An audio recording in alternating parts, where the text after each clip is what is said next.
Hi guys, welcome back to Bindu YouTube channel.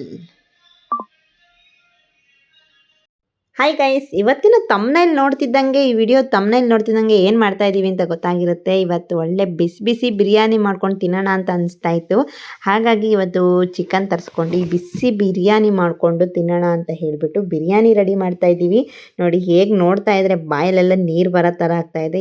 ಈ ಮೂಮೆಂಟಲ್ಲಿ ಬಂದಾಗೆ ಭಾಳ ಆಸೆ ಆಗೋದು ಬಿರಿಯಾನಿ ತಿನ್ನಬೇಕು ಅಂತ ಹೇಳಿ ಎಲ್ಲ ಮಾಡಿಕೊಂಡು ತಿನ್ನೋಕೆ ಕೂಡ ಕುತ್ಕೊಂಡಿದ್ದೀವಿ. ಇದನ್ನು ಮಾಡೋಕ್ಕೆ ಏನೇನೆಲ್ಲ ರೆಡಿ ಮಾಡ್ಕೊಂಡ್ವಿ ಅಂತ ಹೇಳಿ ತೋರಿಸ್ಕೊಬರ್ತೀನಿ, ಬನ್ನಿ ಮಿಸ್ ಮಾಡಿದೆ ವಿಡಿಯೋನ ನೋಡಿ. ಹಾಯ್ ಗೈಸ್, ನಾವಿವತ್ತು ನಮ್ಮ ಮನೇಲಿ ಸ್ಪೆಷಲ್ ಆಗಿ ಏನು ಮಾಡ್ತಾ ಇದ್ದೀವಿ ಗೊತ್ತಾ?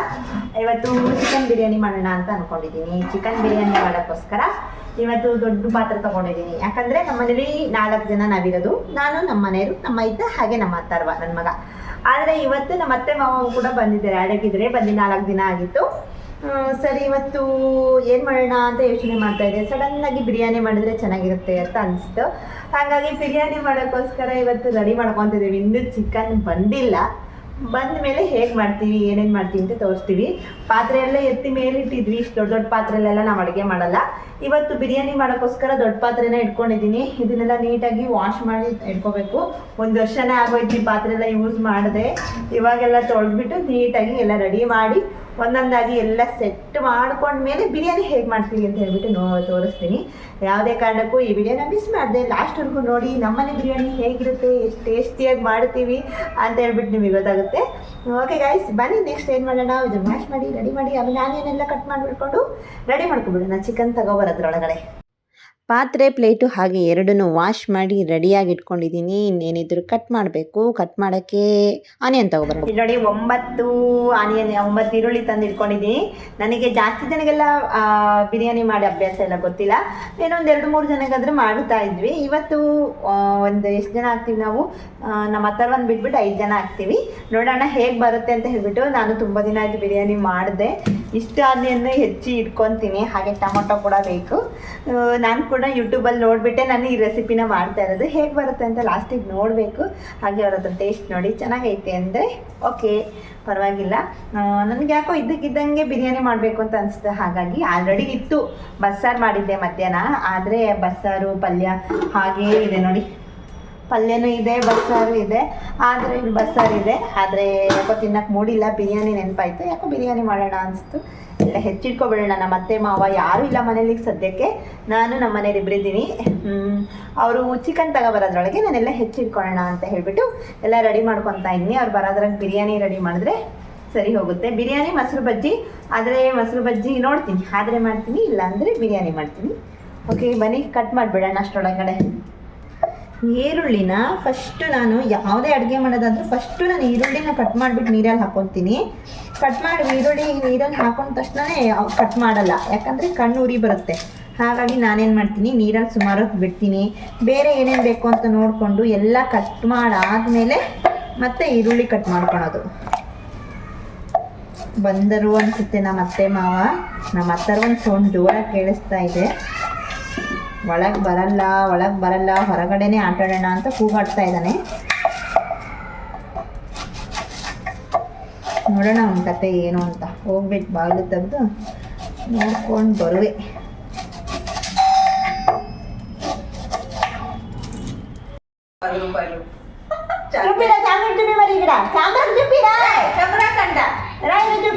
నేను మళ్ళీ ఇవ్వను నీకు. డాడీ వాష్రూమ్ ఈడ చూడ వీడియో అవుతుంది, చూపిరా తింటున్న చాక్లెట్ అని. నాది ఇది చాక్లెట్. అది చాక్లెట్ కాదు. మరి నువ్వు చెప్పి అది ఏదని నీ చాక్లెట్.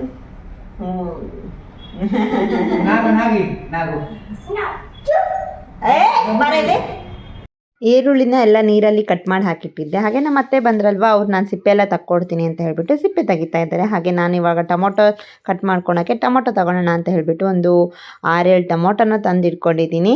ಟೊಮೊಟೊ ಜಾಸ್ತಿನೇ ಬೇಕಾಗುತ್ತೆ ಬಿರಿಯಾನಿಗೆ. ಸ್ವಲ್ಪ ಜನ ಟೊಮೊಟೊ ಹಾಕ್ದೇನೂ ಮಾಡ್ತಾರೆ, ಟೊಮೊಟೊ ಹಾಕಿನೂ ಮಾಡ್ತಾರೆ. ಹಾಗೆ ನೋಡಿ ಪುದೀನ ಸೊಪ್ಪು, ಹಸಿಮೆಣಸಿನ್ಕಾಯಿ ಕೂಡ ತಂದಿದ್ದೀನಿ. ಪುದೀನ ಸೊಪ್ಪು ತೊಗೊಬಂದುಬಿಟ್ಟು 6-7 ದಿನ ಆಗ್ತಾಯಿದೆ. ನೋಡಿ ಎಷ್ಟು ಫ್ರೆಶ್ ಆಗಿದೆ. ನಾವು ಓಪನ್ನೇ ಮಾಡಿರಲಿಲ್ಲ, ಫ್ರಿಜ್ಜಲ್ಲಿ ಇಟ್ಟಿದ್ದೆ, ಆದರೂ ತುಂಬ ಫ್ರೆಶ್ ಆಗಿದೆ. ಪುದೀನ ಸೊಪ್ಪು ಹಾಗೆ ಕೊತ್ತಂಬರಿ ಸೊಪ್ಪು ಜಾಸ್ತಿ ಇದ್ದರೆ ತುಂಬ ಟೇಸ್ಟಿಯಾಗಿ ಬರುತ್ತೆ ಬಿರಿಯಾನಿ. ನಮ್ಮ ಮನೆಗೆ ಪುದೀನ ಸೊಪ್ಪು ಸುಮಾರಿತ್ತು, ಆದರೆ ಅಷ್ಟೊಂದೇನು ಹಾಕಿಲ್ಲ, ಸ್ವಲ್ಪ ಎಷ್ಟು ಬೇಕೋ ಅಷ್ಟು ನೋಡಿ ಹಾಕೊಂಡೆ. ಜಿಂಜರ್ ಗಾರ್ಲಿಕ್ ಪೇಸ್ಟು ಫ್ರೆಶ್ ಆಗಿ ಕುಟ್ಟಿ ಮಾಡಿಕೊಂಡ್ರೆ ತುಂಬ ಟೇಸ್ಟಾಗಿರುತ್ತೆ ಅಂತ ಹೇಳ್ಬಿಟ್ಟು ಇವತ್ತು ನಾವೇ ಜಿಂಜರ್ ಗಾರ್ಲಿಕ್ ಪೇಸ್ಟು ಕುಟ್ಬಿಟ್ಟು ರೆಡಿ ಮಾಡ್ಕೊತಾ ಇದ್ದೀವಿ. ಹಾಗೆ ಶುಂಠಿನ ಮೇಲ್ಗಡೆ ಎಲ್ಲ ಲೇಯರ್ ಎಲ್ಲ ತೆಗಿತಾ ಇದ್ದೀನಿ. ನಮ್ಮತ್ತೆ ಸಿಪ್ಪೆ ಎಲ್ಲ ತೆಗಿತಾ ಇದ್ದಾರೆ ಈರುಳ್ಳಿದು. ಆಮೇಲೆ ಇದನ್ನು ನೀಟಾಗಿ ಸಣ್ಣದಾಗಿ ಕಟ್ ಮಾಡಿ ಚೆನ್ನಾಗಿ ಕುಟ್ತಾರಲ್ವ, ಕುಟ್ಟಿ ಶುಂಠಿ ಬೆಳ್ಳುಳ್ಳಿ ಪೇಸ್ಟ್ ಮಾಡಿಕೊಂಡ್ರೆ ಚೆನ್ನಾಗಿರುತ್ತೆ ಅಂತ ಹೇಳ್ಬಿಟ್ಟು ನಮ್ಮ ಅತ್ತೆಗೆ ಶುಂಠಿ ಬೆಳ್ಳುಳ್ಳಿ ಪೇಸ್ಟ್ ಮಾಡೋಕ್ಕೆ ಕೊಟ್ಟಿದ್ದೀನಿ. ಅವರೆಲ್ಲ ಬಿಡ್ಸ್ ಹಾಕ್ಕೊತಾ ಇದ್ದಾರೆ. ಆಮೇಲೆ ನಮ್ಮ ಮನೆಯವರು ಸ್ನಾನ ಮಾಡ್ಕೊಂಡು ಬಂದರು. ಹಾಗೆ ದೇವ್ರ ದೀಪ ಹಚ್ತಾ ಇದ್ದಾರೆ. ಸಂಜೆ ಟೈಮಲ್ಲಿ ದೇವ್ರ ದೀಪ ಹಚ್ಚಿಬಿಟ್ಟು ಆಮೇಲೆ ನಾನ್ ವೆಜ್ ತೊಗೊಬರ್ತೀನಿ, ಚಿಕನ್ ತೊಗೊಬರ್ತೀನಿ ಅಂತ ಹೇಳಿ ಹೊರಟರು. ನಾವು ಅಷ್ಟರೊಳಗೆ ಬೇಗ ಕಟ್ ಮಾಡ್ಕೊಳ್ಳೋಣ ಅವ್ರು ತೊಗೊಬರೋದ್ರೊಳಗೆ ಅಂತ ಹೇಳಿ ಈರುಳ್ಳಿ ಟೊಮೊಟೊನ ಎರಡನ್ನೂ ಇಟ್ಕೊಂಡಿದ್ದೀನಿ. ವಾಶ್ ಮಾಡಿ ಈರುಳ್ಳಿ ಕಟ್ ಮಾಡೋಕ್ಕೆ ಸ್ಟಾರ್ಟ್ ಮಾಡಿದೆ. ಈರುಳ್ಳಿ ಟೊಮೊಟೊ ಇದ್ದರೆ ಸಾಕು, ಜಾಸ್ತಿ ಇನ್ನೇನು ಜಾಸ್ತಿ ಐಟಮ್ಸ್ ಏನು ಬೇಕಾಗಿರಲ್ಲ ಬಿರಿಯಾನಿಗೆ. ಬಿರಿಯಾನಿ ಎಸೆನ್ಸ್ ಇದ್ದರೆ ಸಾಕು ಅಷ್ಟೇ. ಆನಿಯನ್ ಕೂಡ ಕಟ್ ಮಾಡಿಕೊಂಡು ಟೊಮೊಟೊ ಕೂಡ ಕಟ್ ಮಾಡ್ಕೊತಾ ಇದ್ದೀನಿ. ಅಲ್ಲಿ ನೋಡಿ ನಮ್ಮ ಅತ್ತೆ ಶುಂಠಿ ಬೆಳ್ಳುಳ್ಳಿ ಪೇಸ್ಟ್ನ ಕುಟ್ತಾ ಇದ್ದಾರೆ. ಕುಟ್ಟಿ ಮಾಡಿರೋ ಬೆಳ್ಳುಳ್ಳಿ ಒಗ್ಗರಣೆ ಹಾಕ್ತಾ ಇದ್ದರೆ ಅದ್ರ ಟೇಸ್ಟೇ ಬೇರೆ, ಸ್ಮೆಲ್ಲೇ ಬೇರೆ. ಇವಾಗ ಅಂಗಡಿಯಿಂದ ರೆಡಿಮೇಡ್ ತಗೊಬಂದರೆ ಅದು ಅಷ್ಟೊಂದು ಚೆನ್ನಾಗಿರಲ್ಲ, ಸ್ಮೆಲ್ಲೇ ಇಷ್ಟ ಆಗಲ್ಲ. ಹಾಗೆ ಚಿಕನ್ ಕೂಡ ತಗೊಬಂದರು. ಚಿಕನ್ನ ನೀಟಾಗಿ 2-3 ಸರಿ ವಾಶ್ ಮಾಡಿ ಅದಕ್ಕೆ ಎಷ್ಟು ಬೇಕೋ ಅಷ್ಟು ಒಂದು ಹಾಫ್ ಬೌಲಷ್ಟು ನಾನು ಕರಡನ್ನ ಹಾಕ್ಕೊತಾ ಇದ್ದೀನಿ. ಪ್ಯಾಕೆಟಿಂದ ಡೈರೆಕ್ಟಾಗಿ ಹಾಕ್ಕೊತಾ ಇದ್ದೀನಿ. ಅದಕ್ಕೆ ಸ್ವಲ್ಪ ಖಾರದ ಪುಡಿ, ಹಾಗೆ ಸ್ವಲ್ಪ ಅರಿಶಿಣದ ಪುಡಿ, ಸ್ವಲ್ಪ ಅದಕ್ಕೆ ಬೇಕಾದಷ್ಟು ಶುಂಠಿ ಬೆಳ್ಳುಳ್ಳಿ ಪೇಸ್ಟು, ಉಪ್ಪು ಎಲ್ಲನೂ ಆ್ಯಡ್ ಮಾಡ್ಕೋಬೇಕು. ಉಪ್ಪು, ಶುಂಠಿ ಬೆಳ್ಳುಳ್ಳಿ ಪೇಸ್ಟು, ಹಾಗೆ ಧನಿಯಾ ಪುಡಿ ಇಲ್ಲಿ ಹಾಕ್ಕೊಳೋರು ಹಾಕ್ಕೊತಾರೆ, ಇಲ್ಲ ಅಂದರೆ ಡೈರೆಕ್ಟು ಒಗ್ಗರಣೆಗೆ ಹಾಕ್ಕೊಳೋರು ಹಾಕ್ಕೊತಾರೆ. ನಾನೇನು ಮಾಡಿದೆ, ಇದ್ರ ಮೇಲ್ಗಡೆನೇ ಧನಿಯಾ ಪುಡಿ ಕೂಡ ಆ್ಯಡ್ ಮಾಡ್ಕೊತಾ ಇದ್ದೀನಿ. ಇಷ್ಟನ್ನು ಹಾಕಿ ನೀಟಾಗಿ ಉಪ್ಪು ಖಾರ ಎಲ್ಲ ಹಿಡಿಯೋ ಥರ ಮಿಕ್ಸ್ ಮಾಡ್ಕೋಬೇಕು. ಚೆನ್ನಾಗಿ ಎಲ್ಲ ಕಡೆ ಅಂಟ್ಕೊಳೋ ಥರ ಚೆನ್ನಾಗಿ ಎಲ್ಲ ಕಡೆ ಮಸಾಜ್ ಮಾಡಬೇಕು. ಚಿಕನಿಗೆ ಚಂದ ಮಾಡಿ ಮಸಾಜ್ ಮಾಡಬೇಕು. ಎಷ್ಟು ಚೆನ್ನಾಗಿ ಕಾಣಿಸ್ತಾ ಇದೆ ಅಂದರೆ ಎಲ್ಲ ನೀಟಾಗಿ ಮಿಕ್ಸ್ ಆದಮೇಲೆ ಒಳ್ಳೆ ನೀಟಾಗಿ ಕೆಂಪು ಕಲರಾಗಿ ಕಾಣಿಸ್ತಾ ಇದೆ. ನೋಡಿ ಎಷ್ಟು ಚೆನ್ನಾಗಿ ಕಾಣಿಸ್ತಾ ಇದೆ. ಈ ಥರ ಮಾಡಿಬಿಟ್ಟು ಸ್ವಲ್ಪ ಹೊತ್ತಿಟ್ಟರೆ ಉಪ್ಪು ಖಾರ ಎಲ್ಲ ಹಿಡಿಯುತ್ತೆ. ಅಷ್ಟರೊಳಗೆ ನಾವು ಸ್ವಲ್ಪ ಮಿಕ್ಸಿ ಮಾಡ್ಕೊಳೋದೆಲ್ಲ ರೆಡಿ ಮಾಡ್ಕೊಳೋ ತನಕ ಉಪ್ಪು ಹಿಡಿಯುತ್ತಲ್ವ, ಹಾಗಾಗಿ ಬೇಗನೆ ಕಳಿಸಿಟ್ಟಿದ್ದೀನಿ. ಇದಕ್ಕೆ ಶುಂಠಿ ಬೆಳ್ಳುಳ್ಳಿ ಪೇಸ್ಟ್ ಸ್ವಲ್ಪ ಕುಟ್ಟಿದ್ರಲ್ವ ಅದನ್ನೇ ಹಾಕ್ಕೊತಾ ಇದ್ದೀನಿ. ಹಸಿ ಈರುಳ್ಳಿ ಸ್ವಲ್ಪ, ಅದಕ್ಕೆ ನಾನು ಸ್ವಲ್ಪ ಹಸಿ ಈರುಳ್ಳಿ, ಶುಂಠಿ ಬೆಳ್ಳುಳ್ಳಿ ಪೇಸ್ಟು, ಸ್ವಲ್ಪ ಇದು ಬಿರಿಯಾನಿ ಪೌಡರ್ ಎಲ್ಲ ಮಿಕ್ಸಸ್ ಇದೆ. ಇಲ್ಲಾಂದರೆ ಯಾವುದಾದ್ರೂ ಬ್ರ್ಯಾಂಡ್ ಆದರೂ ಪರವಾಗಿಲ್ಲ, ಇದು ನಮ್ಮ ಮನೆಯಲ್ಲೇ ಮಾಡ್ಕೊಂಡಿರೋಂಥ ಬಿರಿಯಾನಿ ಪೌಡ್ರು. ಅದಕ್ಕೆ ಸ್ವಲ್ಪ ನೀರು ಹಾಕಿಬಿಟ್ಟು ಮಿಕ್ಸಿನ ಮಾಡ್ಕೊತಾ ಇದ್ದೀನಿ. ಮಿಕ್ಸಿ ಮಾಡ್ಕೊಂಡು ನೈಸಾಗಿ ಮಾಡಿಕೊಂಡ್ರೆ ತುಂಬ ಒಳ್ಳೆಯದು. ಯಾಕಂದರೆ ಚಕ್ಕೆ ಲವಂಗ ಎಲ್ಲ ಹಾಗಾಗಿ ಇರುತ್ತಲ್ವ, ಹಾಗಾಗಿ ನೀಟಾಗಿ ಎಲ್ಲ ಮಿಕ್ಸಿ ಮಾಡ್ಕೊಬಿಟ್ರೆ ನೈಸಾಗಿ ಬರುತ್ತೆ. ಆವಾಗ ಚೆನ್ನಾಗಿರುತ್ತೆ ಬಿರಿಯಾನಿ. ಎಲ್ಲೋ ಒಂದೊಂದು ಕಡೆ ಚಕ್ಕೆ ಲವಂಗ ಸಿಗೋ ಥರ ಏನು ಅನಿಸಲ್ಲ. ಈಗ ಬಿರಿಯಾನಿ ಎಸೆನ್ಸ್ ಎಲ್ಲ ಫಸ್ಟು ಹಾಕಿಬಿಟ್ಟು ಫ್ರೈ ಮಾಡ್ಕೊತಾ ಇದ್ದೀನಿ ಎಣ್ಣೆಯಲ್ಲಿ. ಇದು ಸ್ವಲ್ಪ ಫ್ರೈ ಆಗ್ತಿದ್ದಂಗೆ ಈರುಳ್ಳಿನ ಹಾಕ್ಕೊಂಡು, ಈರುಳ್ಳಿ ಕೂಡ ಸ್ವಲ್ಪ ಗೋಲ್ಡನ್ ಕಲರ್ ಬರೋ ತನಕ ಚೆನ್ನಾಗಿ ಫ್ರೈ ಮಾಡ್ಕೋಬೇಕು. ಈರುಳ್ಳಿ ಚೆನ್ನಾಗಿ ಫ್ರೈ ಆಗ್ತಿದ್ದಂಗೆ ನಾವು ನೆಕ್ಸ್ಟ್ ಹಸಿಮೆಣ್ಸಿನ್ಕಾಯಿ ಇರುತ್ತಲ್ವ, ಹಸಿಮೆಣ್ಸಿನ್ಕಾಯಿ ಕೂಡ ಹಾಕ್ಕೊತಾ ಇದ್ದೀನಿ. ಆಲ್ರೆಡಿ ಖಾರದ ಪುಡಿ ಕೂಡ ಹಾಕ್ಕೊಂಡಿರ್ತೀವಿ. ನಿಮಗೆ ಖಾರಕ್ಕೆ ತಕ್ಕಷ್ಟು ಮಾಡ್ಕೊಳ್ಳಿ. ಹಸಿಮೆಣ್ಸಿನ್ಕಾಯಿ ಎಷ್ಟು ಬೇಕೋ ನೀವು ನೋಡಿಕೊಂಡು ಹಾಕ್ಕೊಳ್ಳಿ. ಹಾಗೆ ಖಾರದ ಪುಡಿ ಕೂಡ ಹಾಕ್ಕೊತೀವಲ್ಲ, ಹಾಗಾಗಿ ಸ್ವಲ್ಪ ಖಾರ ಸ್ಪೈಸಿ ಆಗಿರುತ್ತೆ. ಹಸಿಮೆಣ್ಸಿನ್ಕಾಯಿ ಆದಮೇಲೆ ನಾನು ಮಿಕ್ಸಿ ಮಾಡ್ಕೊಂಡಿರೋ ಜಾರಲ್ಲಿದೆ ಅಲ್ವಾ, ಅದನ್ನು ಹಾಕ್ಕೋಬೇಕಾಗಿತ್ತು. ಮಾತಾಡ್ತಾ ನನಗೆ ಅದು ಮರ್ತೋಗ್ಬಿಟ್ಟು ಏನು ಮಾಡಿದ್ದೀನಿ ಅಂದರೆ, ಇದನ್ನು ಹಸಿಮೆಣ್ಸಿನ್ಕಾಯಿ ಫ್ರೈ ಆಗ್ತಾ ಇದ್ದಂಗೆ ನಾನು ಟೊಮೊಟೊನ ಆ್ಯಡ್ ಮಾಡಿಬಿಟ್ಟಿದ್ದೀನಿ. ಟೊಮೊಟೊಕ್ಕಿಂತ ಮುಂಚೆ ಅದನ್ನು ಮಿಕ್ಸಿ ಮಾಡ್ಕೊಂಡಿರೋದನ್ನು ಹಾಕಿ ಫ್ರೈ ಮಾಡ್ಕೊಂಡಿದ್ರೆ ಇನ್ನೂ ಚೆನ್ನಾಗಿರುತ್ತೆ. ನಾನೇನು ಮಾಡಿಬಿಟ್ಟೆ, ಟೊಮೊಟೊ ಹಾಕ್ಕೊಂಡೆ. ಸರಿ ಹಾಕ್ಕೊಂಡಾಯ್ತಲ್ವ, ಸ್ವಲ್ಪ ಟೊಮೊಟೊ ಫ್ರೈ ಆದಮೇಲೆ ಅದನ್ನು ಹಾಕ್ಕೊಳ್ಳೋಣ ಅಂದ್ಕೊಂಡು ಸುಮ್ಮನೆ ಆದೆ. ಟೊಮೊಟೊ ಕೂಡ ತುಂಬ ಸ್ಮ್ಯಾಶ್ ಆಗಬೇಕು ಅಂದರೆ, ಚೆನ್ನಾಗಿ ಬೇಯಬೇಕು ಬೇಗ ಅಂದರೆ ಮೇಲ್ಗಡೆ ಒಂದು ಸ್ವಲ್ಪ ಉಪ್ಪು ಉದುರಿಸ್ಕೊಂಡ್ರೆ ಬೇಗನೆ ಮೆತ್ತಗಾಗ್ಬಿಡುತ್ತೆ. ನೋಡಿ ಒಂದು ರೇಂಜಿಗೆ ಮೆತ್ತಗಾಗಿದೆ. ನಾನು ಇವಾಗ ಇದನ್ನು ಆ್ಯಡ್ ಮಾಡ್ಕೊತಾ ಇದ್ದೀನಿ. ಇದನ್ನು ಮೊದಲೇ ಎಣ್ಣೆಲ್ಲೇ ಹಾಕ್ಕೊಂಡ್ರೆ ತುಂಬ ಸ್ಮೆಲ್ ಕೂಡ ತುಂಬ ಚೆನ್ನಾಗಿ ಬರ್ತಾ ಇರುತ್ತೆ ಇದ್ರದ್ದು. ಅದರಲ್ಲೇ ಅಲ್ವಾ ಬಿರಿಯಾನಿ ಪೌಡರ್ ಎಲ್ಲ ಇರೋದು, ಹಾಗಾಗಿ ತುಂಬ ಸ್ಮೆಲ್ ಕೂಡ ಚೆನ್ನಾಗಿ ಬರುತ್ತೆ ಇದನ್ನು ಹಾಕ್ತಾ ಇದ್ದಂಗೆ. ಮಸಾಲೆ ಇದಿಷ್ಟು ಬಿತ್ತು ಅಂದರೆ ಸಾಕು, ಪಕ್ಕದ ಮನೆ ತನಕ ಹೋಗ್ತಾ ಇರುತ್ತೆ, ಪಕ್ಕದ ರೋಡ್ ತನಕ ಹೋಗ್ತಾ ಇರುತ್ತೆ ಬಿರಿಯಾನಿ ಸ್ಮೆಲ್. ಅಷ್ಟು ಘಮ ಘಮ ಘಮ ಘಮ ಅಂತ ಇದೆ. ಚೆನ್ನಾಗಿ ಇದನ್ನು ಎಣ್ಣೆ ಎಲ್ಲ ಹೊರಗೆ ಬಿಡೋ ಥರ ಚೆನ್ನಾಗಿ ಫ್ರೈ ಮಾಡ್ಕೋಬೇಕು. ಚೆನ್ನಾಗಿ ಫ್ರೈ ಮಾಡ್ಕೊಂಡ್ಮೇಲೆ ನಾವು ಕಲಸಿಟ್ಕೊಂಡಿದ್ವಲ್ವ ಚಿಕನ್ನು, ಆದಮೇಲೆ ಇದಕ್ಕೆ ಆ್ಯಡ್ ಮಾಡ್ಕೊಳೋದು. ಇದು ಚೆನ್ನಾಗಿ ಫ್ರೈ ಆಗಬೇಕು ಸ್ವಲ್ಪ ಹೊತ್ತು. ನೋಡಿ ಇದು ಚಿಕನ್ ಸ್ವಲ್ಪ ಉಪ್ಪು ಖಾರ ಎಲ್ಲ ಹಿಡಿದಿರುತ್ತೆ, ಸ್ವಲ್ಪ ಟೈಮ್ ಬಿಟ್ಟಿದ್ವಲ್ವ. ಈ ಥರ ನೀಟಾಗಿ ಕಲಸಿಟ್ಕೊಂಡಿದ್ದೆ. ಇದನ್ನು ಇವಾಗ ನಾನು ಅದಕ್ಕೆ ಆ್ಯಡ್ ಮಾಡ್ಕೊತಾ ಇದ್ದೀನಿ. ಆ್ಯಡ್ ಮಾಡ್ಕೊಂಡ್ಮೇಲೆ ಸ್ವಲ್ಪ ಹೊತ್ತು ಚೆನ್ನಾಗಿ ಫ್ರೈ ಆಗ್ಬೇಕು. ಇದು ಕೂಡ ಚಿಕನ್ ಬೇಯಬೇಕು. ಎಣ್ಣೆ ಒಳಗೆ ಬೆಂದಾದಮೇಲೆ ನೀರು ಹಾಕಬೇಕು. ಮೊದಲೇ ಹಾಕಿದ್ರೆ ಅಷ್ಟೊಂದು ಚೆನ್ನಾಗಿರಲ್ಲ, ಟೇಸ್ಟ್ ಎಲ್ಲ ಚಿಕನ್ ಎಲ್ಲ ಹಸಿ ಹಸಿ ಒಂಥರ ಅನಿಸುತ್ತೆ. ಎಣ್ಣೆ ಒಳಗೆ ಸ್ವಲ್ಪ ಫ್ರೈ ಆಗಬೇಕು ಚಿಕನ್ನು, ಅವಾಗೇ ಸಖತ್ ಟೇಸ್ಟಾಗಿ ಬರೋದು. ಇದು ಸುಮಾರು ಹೊತ್ತು ನಾವು ಬಾಯ್ಲ್ ಆಗೋ ತನಕ ಒಂದು 3/4% ಚಿಕನ್ ಎಲ್ಲ ಬಾಯ್ಲ್ ಆಗೋ ತನಕ ಬಿಟ್ಬಿಟ್ಟು ಆಮೇಲೆ ನಾವು ನೀರು ಹಾಕ್ಕೊಂಡು ಅದ್ರ ಮೇಲ್ಗಡೆ ನಾನು ಕೊತ್ತಂಬರಿ ಸೊಪ್ಪು, ಪುದೀನ ಸೊಪ್ಪು 2 ಮಿಕ್ಸ್ ಮಾಡಿ ಇಟ್ಕೊಂಡಿದ್ದೆ. ಅದನ್ನು ನಾನು ಮೇಲ್ಗಡೆ ಹಾಕಿಬಿಟ್ಟು ತಿರ್ಸ್ತಾ ಇದ್ದೀನಿ.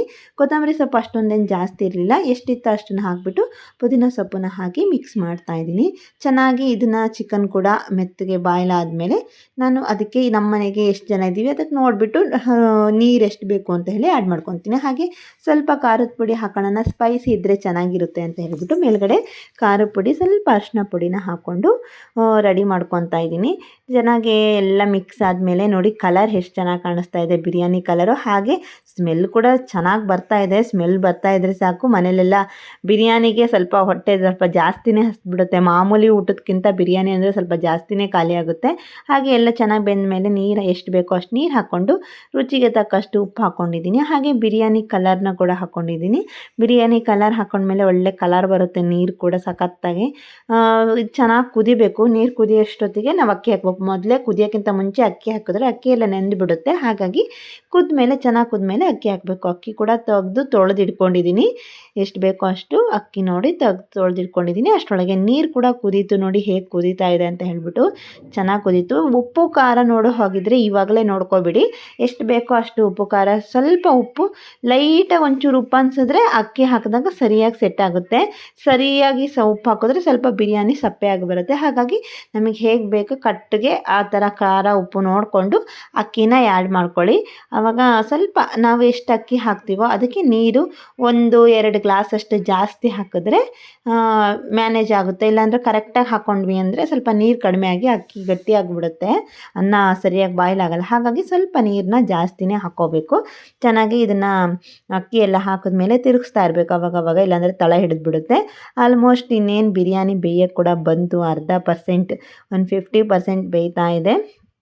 ಇವಾಗಿಂದ ನಾವು ಜಾಸ್ತಿ ಹೊತ್ತು ಕ್ಲೋಸ್ ಮಾಡಿ ಬಿಡೋಂಗಿಲ್ಲ, ತಳ ಎಲ್ಲ ಹಿಡಿದ್ಬಿಡುತ್ತೆ. ಹಾಗಾಗಿ ಅವಾಗವಾಗ ನೋಡ್ತಾ ಗ್ಯಾಸ್ನ ಸಿಮ್ಮಲ್ಲಿ ಇಟ್ಕೊಂಡು ಚೆನ್ನಾಗಿ ಬೇಯಿಸ್ಬೇಕಾಗುತ್ತೆ. ಇನ್ನೇನು ಬಿರಿಯಾನಿ ಈ ಸ್ಟೇಜಲ್ಲಿ ಬಂತು ಅಂದರೆ ಸಖತ್ತು ಆಸೆ ಆಗಿಬಿಡುತ್ತೆ ತಿನ್ನೋಕ್ಕೆ. ಅದರಲ್ಲೂ ಮಾಡ್ತಾ ಇರೋರ್ಗಿಂತ ನೋಡ್ತಾ ಇರೋರಿಗೆ ತುಂಬ ಆಸೆ ಆಗುತ್ತೆ. ನನಗಂತೂ ಈ ಥರ ಯಾರಾದರೂ ಮಾಡಿಕೊಟ್ರು ಅಂದರೆ ಹೊಟ್ಟೆ ತುಂಬ ತಿನ್ಬಿಡೋಣ ಅನ್ನಂಗಾಗುತ್ತೆ. ಈ ಥರ ಪಲಾವ್ ಆಗಲಿ ಬಿರಿಯಾನಿ ಆಗಲಿ ಈ ಥರ ನೀರು ಇರೋದು ನೋಡ್ತಾ ಇದ್ದರೆ ತುಂಬ ಬೇಗ ಹೊಟ್ಟೆ ಹಸಿವಾಗುತ್ತೆ. ಎಷ್ಟೇ ಹೊಟ್ಟೆ ತುಂಬಿದ್ರೂ ಊಟ ಮಾಡೋಣ ಅನಿಸುತ್ತೆ. ಹಾಗೆ ಅದ್ರ ಜೊತೆಗೆ ಸೌತೆಕಾಯಿ, ಈರುಳ್ಳಿನ ಕೂಡ ಕಟ್ ಮಾಡಿ ಇಟ್ಕೊಂಡಿದ್ವಿ ಊಟಕ್ಕೆ ಅಂತ ಹೇಳಿ, ಬಿರಿಯಾನಿಗೆ ಅಂತ ಹೇಳಿ. ಇನ್ನು ಬಿರಿಯಾನಿ ರೆಡಿ ಆಯಿತು. ನಮ್ಮ ಅತ್ತೆ ತೊಗೊಬಂದಿಟ್ಟರು. ಇನ್ನೇನು ಎಲ್ಲರಿಗೂ ಹಾಕ್ಕೊಡ್ತಾ ಇದ್ದಾರೆ. ಇನ್ನೇನಿಲ್ಲ, ಸಖತ್ತಾಗಿ ಬ್ಯಾಟಿಂಗ್ ಮಾಡೋದು ಒಂದೇ. ನನಗೆ ಬಿರಿಯಾನಿ ಒಳಗೆ ಪೀಸ್ ಇಷ್ಟ ಆಗ್ತಾಯಿಲ್ಲ, ಹಾಗಾಗಿ ನಾನು ಪೀಸ್ನ ಹಾಕ್ಸ್ಕೊತಾ ಇಲ್ಲ. ಜಸ್ಟ್ ಬಿರಿಯಾನಿ ರೈಸ್ ಮಾತ್ರನೇ ಹಾಕ್ಸ್ಕೊತಾ ಇದ್ದೀನಿ. ಬಿರಿಯಾನಿ ನನಗೆ ಅಷ್ಟೊಂದು ಬಿರಿಯಾನಿ ರೈಸೇ ಇಷ್ಟ, ಅದರೊಳಗೆ ನನಗೇನು ಪೀಸ್ ಇಷ್ಟ ಆಗೋದಿಲ್ಲ. ಅದರಲ್ಲೂ ಈಗ ಪ್ರೆಗ್ನೆಂಟ್ ಆಗಿರೋದ್ರಿಂದ ನಾನು ಚಿಕನ್ನೇ ತಿಂತಾ ಇಲ್ಲ. ಎಲ್ಲರೂ ತಿಂದ್ಬಿಟ್ಟು ಇಲ್ಲಿಗೆ ಈ ವಿಡಿಯೋನ ಮುಗಿಸ್ತಾ ಇದ್ದೀವಿ. ನಮ್ಮ ವ್ಲಾಗ್ನ ನೋಡ್ತಾ ಇದ್ದೀರಲ್ವ, ಏನನ್ನಿಸ್ತು ಅಂತ ಹೇಳ್ಬಿಟ್ಟು ಕಮೆಂಟ್ ಮಾಡಿ. ಹಾಗೆ ನಮ್ಮ ಚಾನಲ್ನ ಸಬ್ಸ್ಕ್ರೈಬ್ ಮಾಡ್ಕೊಂಡೆ ನೋಡ್ತಾ ಇದ್ದರೆ ಪ್ಲೀಸ್ ಸಬ್ಸ್ಕ್ರೈಬ್ ಮಾಡ್ಕೊಳ್ಳಿ ಗೈಸ್. ಮತ್ತೆ ಒಂದು ವಿಡಿಯೋದಲ್ಲಿ ಮತ್ತೆ ಬರ್ತೀವಿ. ಬಾಯ್ ಬಾಯ್.